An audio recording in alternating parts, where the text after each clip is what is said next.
Trek, you're really starting to...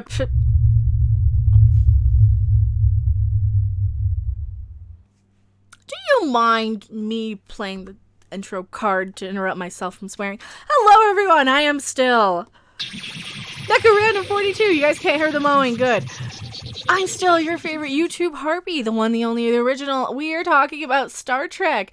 And normally I don't pick up these little articles that are just designed to clickbait YouTubers into making a video about it just so that there's buzz, just so that people are talking about Star Trek. Because Star Trek is one of those properties that really has, unless it has like a current season of a current show that is currently either really, really getting a lot of attention for being good or getting a lot of attention from being bad, it's got a lot of sort of fair weather fans who don't really mention it or pay attention to it off season, just like all the fans that it caters to now with Star Trek Discovery and its new series of Picard. I like science.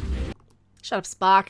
You're not even real Spock. But no, they have a lot of fair weather fans. A lot of fans that float from franchise to franchise, which is fine. I'm not saying you have to be the most diehard fan of anything to be a fan of it. Like what you like in the amount that you like it in, because I certainly like Star Trek a little bit more than a lot of the other things I talk about on this show, on this channel. But this is just a dumb article, in my opinion. Now, there's a couple of contradicting things. I'm going to pull up the other article first. We got two from the same source. So, one of them is from the Cinema Spot here. CBS All Access is to be rebranded. Expect international expansion. So CBS All Access is going through a lot of changes right now anyway. There are talks that it's going to be incorporated in with Netflix, I believe, or was it Hulu? One of the other streaming things, or was it Amazon? They want to basically bail themselves out because, let's face it, CBS All Access, without releasing any official numbers, we can only speculate based on how many people actually talk about it. And we've done countless videos, time and time again, all of us on YouTube who talk about this, about how little interest there is in something like Star Trek, especially with Discovery, especially with something like Picard coming back. Picard, we knew was going to get more traction, and that only came to prove us right that Discovery really wasn't anything anyone cared about. So, what are they doing then? Since nobody really cared about Discovery, nobody cares about the new cast. The new cast is so uninteresting, they've got to bring in characters like Spock to even make them relevant, because let's face it.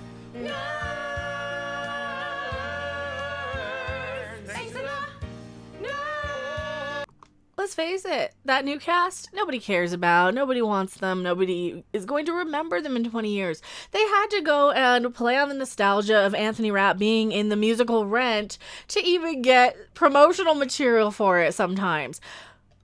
What are they doing? What are they really doing now? Well, they're trying to bait us on our nostalgia dollar, on our member berries.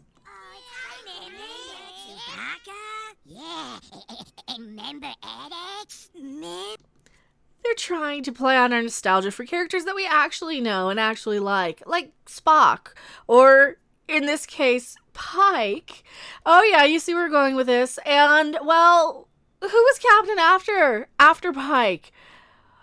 You're thinking Kirk. Yeah, we kind of knew that they were going to tease this. And I think they're doing this because there's some people on YouTube who we all know and respect and love and already subscribe to, and you know exactly what I'm talking about, who are going to be absolutely heartbroken and might push a certain button if they do cast a young Kirk and do try and reboot this. And that's why I think this article is just nothing but clickbait. It is something to get YouTubers to click on it and go, oh, how dare you, and no, I'm going to call them out on what it is. You're just trying to get us to give you attention. So sure, I'll play with you.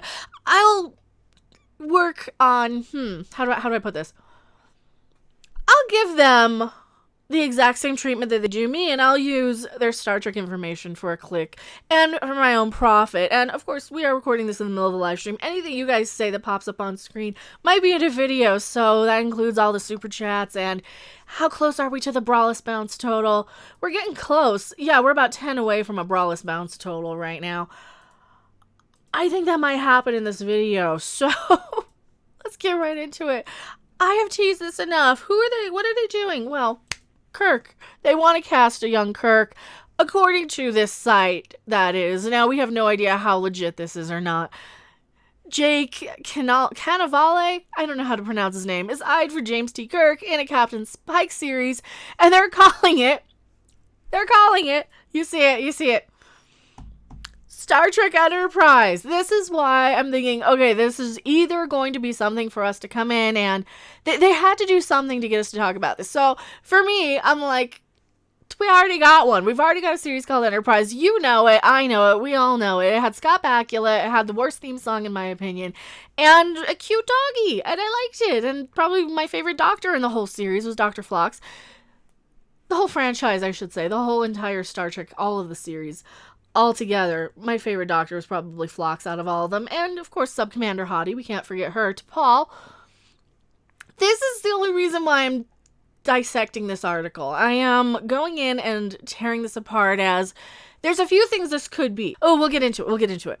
Cinema Spot has learned that Captain Kirk will be boarding the USS Enterprise once again. CBS All Access is currently in the process of casting James T. Kirk in their upcoming Star Trek Discovery spin-off series around Captain Pike titled Star Trek Enterprise, which we already have. Call it something better. Call it Pike if you're going to. They keep saying that they're going to do this Pike series, which I have never thought was going to be the thing because they fired Anson Mount after an altercation that he had with a certain director. So I would assume that he would not necessarily be welcome back in. But here you go. They're so unoriginal, they can't even think of a good title for it to even have as a placeholder. Just have a placeholder. Look at Picard. We had Sonequa Martin Green leaking the fact that was called Picard months and months and months before it aired. And they're like, no, it's not called Picard. Because why? That would be stupid to just call it Picard. And that, of course, is what it was called. Becca Predicts does it again. Well, every few months we get this. Every few months we get this whole... We get a new article just like this every couple of months. They're like, oh, there's a Pike series, and here's a Pike series. All right. CBS All Access is eyeing multiple actors, but sources close to CBS have informed us that the streaming service is very keen on casting Jake Cannavale for the role. He recently held a screen test with Star Trek Discovery Spock actor Ethan Peck through Skype. Now, here's the thing. Jacob Cannavale, also known as Jake Cannavale, is a musician and television actor. His most notable acting role is on Disney Plus' The Mandalorian. He is the son of Bobby Cannavale and screenwriter Jenny Lumet. Sorry, this is very small and I can't read tiny print because I'm blind. Jenny Lumet is the writing partner of Alex Kurtzman. So, who are they going to go with if they do? It's going to be somebody who's involved with the whole family of the production. Now, could he just be Skyping with Ethan Peck because they're buddies and he might have met up with him in a professional manner? Yeah, that's possible. Heck, for all we know, they could be dating. We don't know. We're not judging. We're not assuming. We don't know anything about these people. It could be as simple as that. But if they're doing online screen tests via Skype... Even if they don't do a spin-off series, I don't think this will be a spin-off, but what might happen is in a short trek, we might see a little test footage, a little snippet of Pike and Kirk going on the Enterprise somewhere, like changing over. We might see Spock and Kirk together at some point. That'll be their money shot for like the very season finale cliffhanger. That'll be something that they did. Remember in season 1 of Discovery, having the Enterprise come in, they were like, no, you'll never see the Enterprise in here. And then there's the Enterprise. And then, no, you'll never see Spock. And then Ethan Peck is cast as Spock. So we know that the CBS All Access studio heads, we know people like Akiva Goldsman. I've caught them lying several times. This could be a lie just to get us to talk about it, just to get them some attention for it, to see if we pick it up as legit. And for all those other channels who do actually shill for this stuff, to say, look how awesome this is. They're going to do this and they're going to do all this stuff, and to get some positive buzz just to discredit us. And this could very well just be a short trek, if this even is a casting choice. Who knows? He would be playing a young version of the character if he signs on. James Tiberius Kirk first appeared in TOS, and yeah, they're not going to call it Star Trek Enterprise. Come on, proofread your stuff. You know they're not going to just call it Enterprise because we already had one and it was about NX-01. It was before all this. If they do anything, strong if, my opinion will be they will sprinkle him in at the very tail end of a season. They're going to probably save the world and then go back in time to their own timeline, because we know that the Discovery was shot years and years, 900 years into the future, something like that. They shot that 900 years into the future. What'll happen is they'll probably undo it all and then they go back to normal. And here is a very tail end money shot fan service and here's Kirk on the Enterprise with Spock. That's probably all it will be. It'll be cheap, it'll be member berries, and it'll be just a reference, just a play on our nostalgia if they do it.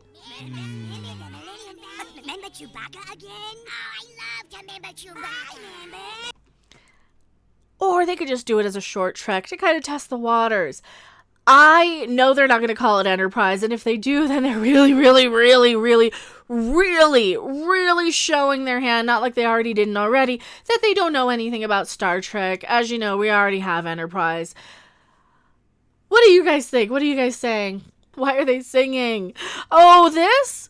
The answer is no. Thanks a lot. No. I'm a nerd. She's a nerd too. Because they think that's endearing and they don't realize that it's just a bunch of theater geeks taunting the Star Trek fans. Nerd! Nerd! What a- At least that's how it feels to me. Do they think it's Star Trek Variety Hour? Yes. Burnham will put on her Iron Man suit and use something that totally isn't the Infinity Gems to reset the universe and die for our sins. Well, you're probably not wrong about there. Moira Fury, wipe STD and STP away, let Star Trek rest for a few years, come back with a clean house, and try and get some of the fans that they've lost. Yeah, and they've lost a lot of people. Picard was a lot of people's last straw. You know, a lot of people said to me, they've said, I keep hearing this from multiple people, even yesterday. You don't want to dislike Star Trek. You don't want to go in and say, I'm here to be a grump and not like it. I mean, I'm somebody, I have lots. Get out of there. Lots of Star Trek behind me. Lots. That's all TNG right there. That's all DS9. You can see Voyager if I'm removing myself out of the way. The point is, we don't want to go in and dislike this stuff. We don't want to go in and hate it. We don't want to say it's garbage. We also don't want our intelligence insulted. You never want to underestimate your audience. And they said that in Stargate. You never want to underestimate your audience. What is wrong with these people? Transnath Cthulhu, I'm surprised they're not using a black female of color for Kirk. Well, Michael Burnham was supposed to kind of fill in that role. Not only was she supposed to be our surrogate Spock, our facsimile Spock, our self-insert fanfiction Spock in Discovery, she also was supposed to be the one to tell Spock to go and find this humanity, find a friend, go find James T. Kirk. I think this is just to get people like Doomcock to make a video on it, people like me to make a video on it, people to come out and complain. And you know what? Fine, I'll do it and I'll get paid for it, but just stop with this. We don't want you to keep reinventing it. And as much as the people who even didn't like Discovery said that Captain Pike was the best part of the show, Anson Mount's portrayal as Pike was the best part of the series. He's the only time the show is watchable was when he was on screen. He keeps getting the crap end of the deal with just bad casting, or at least not bad casting. He's great in what he's cast as. But look at the Inhumans, for example. Bad shows that don't do crap with him. Bad shows that don't give him the chance to be a great character. Because he was really good on Hell on Wheels, and I kind of dipped out of that one after a few seasons. But I really enjoyed what I watched.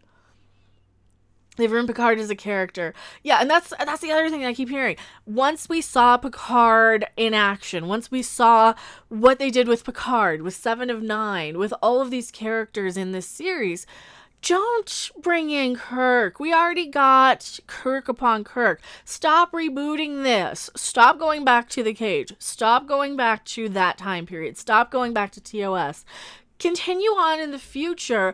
Don't make it so bleak, and don't make it a place I want to escape from. You had characters like Seven of Nine, a character I used to look up to quite a bit, and now I look down on her because I'm better than her. I'm at least not out there getting all this revenge, whatever, and murder and drinking and stuff. I am a better person than Seven of Nine is. How is that possible? Star Trek used to be something I'd look up to. Star Trek used to be a world I would want to live in instead of the crap we have. And now I'm like, you know what? I'd rather be right now where we are in today's great toilet paper shortage of 2020 than live in Star Trek Discovery or Picard or any of those timelines. I am Cornholio. I need TV for my bunghole. Shelby MD, my favorite is when Rob calls Star Trek Discovery STD, because that's what it is. They didn't think it through. And you know what? This is why I'm like 95% sure that this is just not accurate. That might be like a placeholder sort of title. But then again, there's 5% of me going, they're just so dumb they do it. I mean, they also called Star Trek Picard or STP. So they're not clever enough to give us Star Trek. They're basically giving us generic, run-of-the-mill, dark dystopian sci-fi that nobody wants to live in. Nobody wants to escape to, and that's why they don't tell us what their actual ratings are.